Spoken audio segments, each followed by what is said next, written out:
Bring in former Fed Governor Wayne Angell. We also have former Dallas Fed President Bob McTeer, Brian Westbury of First Trust, Peter Schiff of Euro Pacific Capital, Steve Leisman and Rick Santelli are still with us. I have a feeling they will kibitz as well. Wayne Angell, at the beginning of the day, from what I gathered, you wanted to see the Fed keep their target rate at 1%. Then they took this shock and awe action, which opens up a trading range of 0 to 0.25%, and Katie barred the door for balance sheet expansion. Now I hear you favor the Fed. You've swung from one end to the other in a mere one day. What's up with that, Wayne? Why have you changed your mind? Well, I've changed my mind because the Fed finally got its act together and is focusing on what it needs to focus on.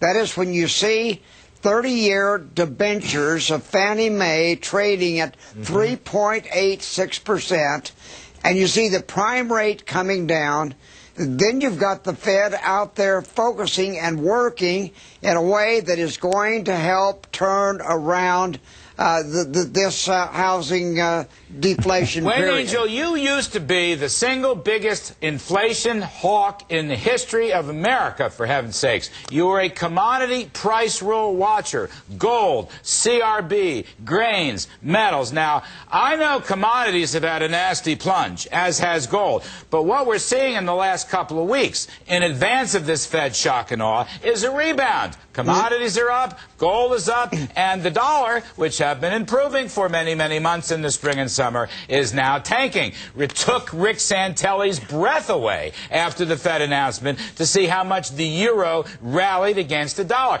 Wayne, these are your own disciplines turning against you. Why are you still defending the Fed? Well, because you're misreading them, Larry. We've got core commodity prices, and we've got overall commodity prices are still down 27% year over year. All right. That doesn't change. So we've got headline inflation numbers reported this morning at 1.1%. I mean, that's a marvelous headline number. I agree. Let me go to Peter Schiff. Peter Schiff, your thoughts on Wayne Angell's analysis, and more generally, your thoughts on Mr. Bernanke's shock and awe today, Peter. Well, Wayne couldn't be more wrong in his analysis. I mean, first of all, Ben Bernanke is actually gaining some ground on Alan Greenspan in the race for who can be the worst Fed chairman ever. You know, you're not going to revive the economy by creating inflation. You're going to kill the economy. You know, the fact that commodity prices have come down, that's a temporary factor associated with deleveraging.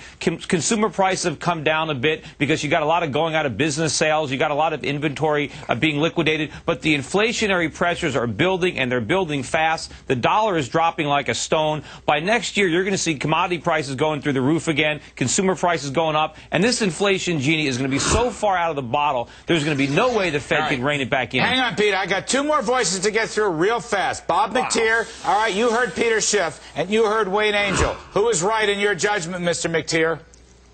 Wayne Angell was right.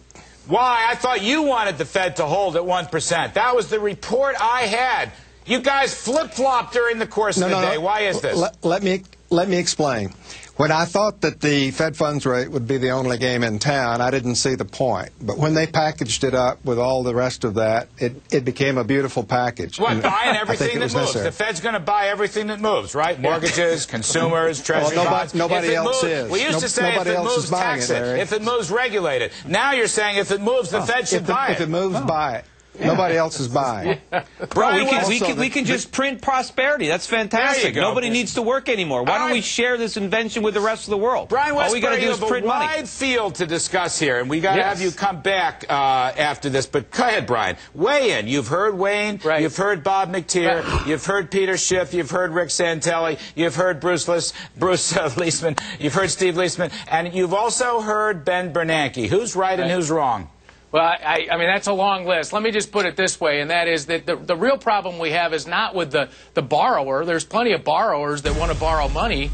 It's with lenders, and it's very, very difficult for people to lend money when interest rates are so low and risks are so high. So I never have figured out how we can cut interest rates and make lenders happier about lending. That's not going to help the economy. You know, sometimes, Brian Westbury, when I think about this, I lean back and I close my eyes and I just try to meditate and cogitate on what we have: a zero interest rate from the central bank and an unlimited expansion of the balance sheet, which they pledged today to expand even more.